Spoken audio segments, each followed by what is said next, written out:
Good morning, everybody. It's glad to have you here at BIW, and it's a beautiful day out there. You can see out behind me the Kennebec River and the bridge. And here at BIW, we build ships, as most of you probably know. Many of you, your mom and dad, probably work here. It's a great place to be. I want to talk to you this morning a little about reading and why reading is so important. It is such a great thing. I use it in my job all the time.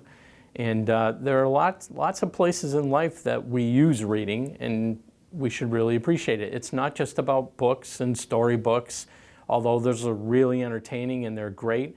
It's also about useful things like road signs. How do you get where you're going? You have to be able to read the road signs or maps. And then there are other things like recipes. I don't know how many of you like to help mom and dad cook. I love to cook. And one of the things that I do when I cook is to read recipe books. And that helps me understand how to put a dish together and how to serve it.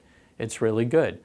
And then there are other things like directions. So when you buy a new toy, generally it comes with directions, and you want to be able to read those directions because they help you understand how to use the toy.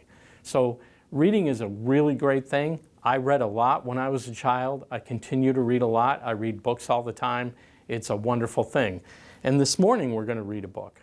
And the book that we're going to read this morning is a favorite of my son, Alex. And the reason it's such a favorite is because it's got both words and sounds together, and then lots of pictures and pop-ups. So it's really kind of a unique book, and it's a really awesome book, and I really enjoy it. So we're going to take a look at this book this morning. The name of the book is Sounds of the Wild Ocean, and it's by a man named Maurice Pledger. And when I open this book, it's going to make some really, really neat sounds. Now, the book is a lot about the ocean, and that's really important to me because what we do here at BIW is to build ships that go on the ocean. And so this book talks about all the wildlife in the ocean, and it helps you understand what the wildlife sounds like and what it looks like. So let's read the book. What do you think? Isn't that neat? I think it's neat. Sunlight floods the seashore on a crisp spring morning. The salty, blustery air is filled with shrieking and squawking as gulls circle above the towering cliffs. Let's listen to them again. On the shore, just out of reach of the pounding surf, a small crab scuttles along, scavenging for scraps. A tern soars high above the waves and spies a school of fish below.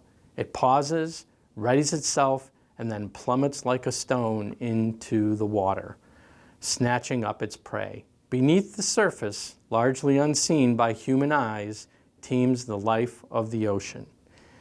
See all these? These are all seagulls, different kinds of seagulls. Here's a puffin.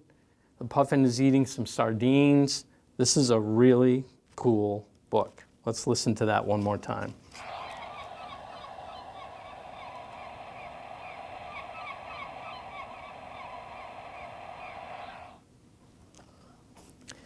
These pages, which I'm not going to try to read because there is a lot of information on these pages, talks about all of the birds that we saw on the previous page. That's what makes this book so neat. It's got so much information about it, about the ocean. As we turn the page, we're going to go deeper out to the ocean and see what's out there.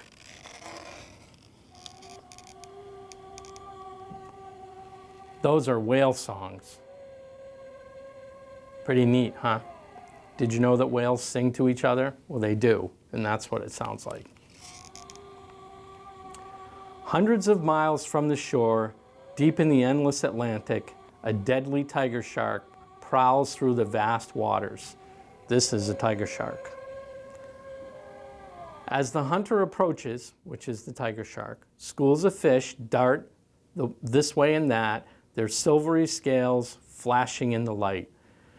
A snake-like eel lurks on the seabed, weaving among the rocks. Without warning, a shadow is cast as the enormous, dark form of a humpback whale passes above, its haunting song echoing under the waves.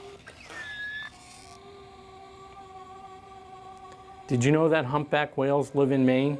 We see them out on the ocean a lot. I go on the ocean a lot, and it's really neat when you see one. These pages are about the Caribbean Ocean. I've been to the Caribbean. It's a really cool place, and you go skin diving there, and you can see all of the crabs and anemones and the different fish. It's a really neat place to be. The crystal waters of the Caribbean are clear and calm. Hammerhead sharks silently patrol their territory as turtles paddle slowly around the coral. All of a sudden, the serenity is shattered in a frenzy of splashing and squeaking. Clicking and chattering, a playful pod of dolphins arrives on the scene, arcing, leaping, and flipping among the waves. There are also dolphins in Maine.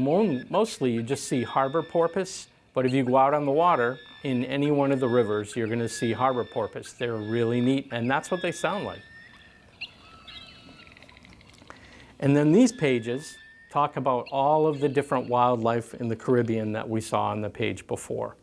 I think one of the really neat things here is the octopus. My wife really loves octopus. She wants to get one.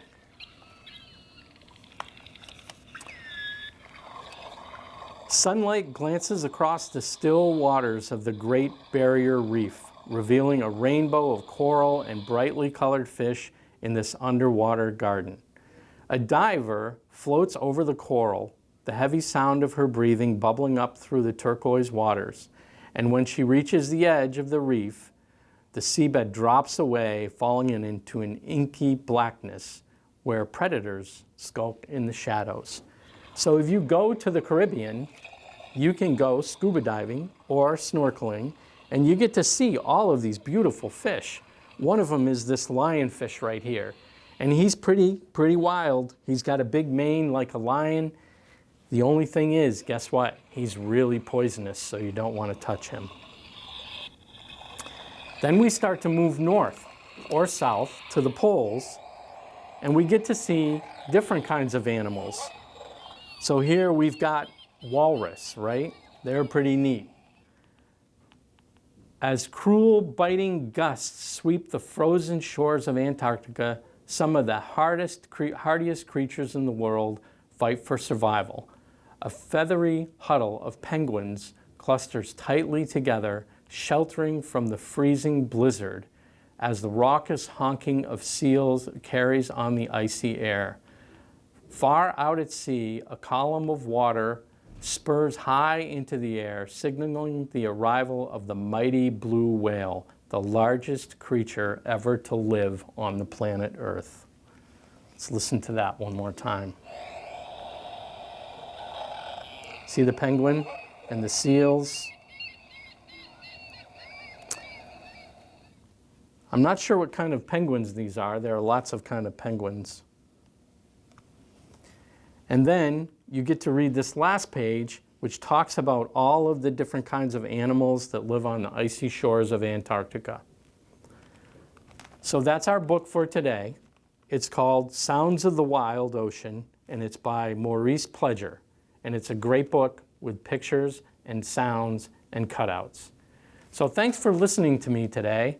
I hope that you had fun with this story, and I hope you'll come visit us at BIW soon. Thanks. Have a great day.